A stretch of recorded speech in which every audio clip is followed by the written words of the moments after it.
Hi hello வணக்கம் welcome back to channel. நம்ம இந்த வீடியோவில் பார்க்க போகிறோம் அப்படின்னு பார்த்தீங்கன்னா நிறைய டைம் மூவி ரிவ்யூ தான் பார்க்க போகிறோம். வாங்க வீடியோக்குள்ளே போகலாம். இந்த மூவியை வந்து டேரக்ட் பண்ணியிருக்கா அப்படின்னு பார்த்தீங்கன்னா அனுராஜ் மனோகர் அப்படிங்கிறத டேரக்ட் பண்ணியிருக்காங்கன்னு சொல்லி தெரிஞ்சுக்கோங்க. அப்படியே மூவியோட ஸ்டோரி லைட்டாக பார்த்துடலாம். இந்த மூவியோட ஸ்டோரி வந்து ரியல் டைமில் நடந்தது தான் வந்து இங்கே ஸ்டோரியாக எடுத்திருக்காங்க.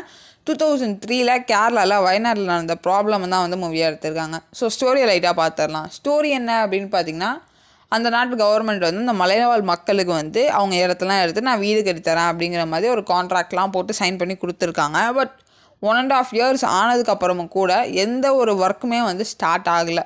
ஸோ அங்கே உள்ள மக்கள் எல்லாம் வந்து கவர்மெண்ட்டுக்கு எகெயின்ஸ்டாக வந்து ப்ரொட்டஸ்ட் பண்ண ஸ்டார்ட் பண்ணியிருக்காங்க. ஸோ அது வந்து ஒரு பெரிய ப்ராப்ளமாக வெடிச்சிடக்கூடாது அப்படின்றதுக்காக அந்த கவர்மெண்ட் சைடில் இருந்து இவங்க இது வந்து பெருசாகக்கூடாதுன்னு சொல்லிட்டு போலீஸ் ஃபோர்ஸை வந்து உள்ளே இறக்கியிருக்காங்க. அதுக்கப்புறம் போலீஸ் அந்த ஃபோர்ஸ் வந்து அவங்கள இது பண்ணுற மாதிரிலாம் வந்து அதுக்கடுத்து நடந்திருக்கு.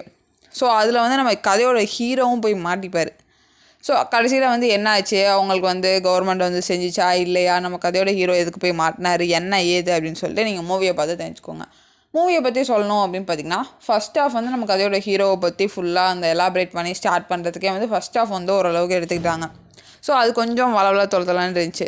செகண்ட் ஹாஃப் பூராமே வந்து இந்த ஃபுல் ஸ்டோரிக்குள்ளே வருது. ஸோ அது செம்ம இன்ட்ரெஸ்டிங்காக போச்சு. அதான் ஃபஸ்ட் ஹாஃப் வந்து ஒரு சுமாரான ஃபஸ்ட் ஹாஃப், ஒரு சூப்பரான செகண்ட் ஹாஃப் வச்சுருக்காங்க. ஸோ ஃப்ரீயாக இருந்தீங்கன்னா போய் பார்த்து என்ஜாய் பண்ணுங்கள். தமிழ் டப்லேயே வந்து அவைலபிளாக இருக்குது. இது வந்து ஒரு மலையாள மூவி அப்படின்னு சொல்லி தெரிஞ்சுக்கோங்க. இதுதான் இந்த மூவி ரிவ்யூ. இதே போல் இன்ட்ரெஸ்டிங் மூவி ரிவ்யூட மாதிரி உங்களை சந்திக்கிறேன். Bye bye, thank you.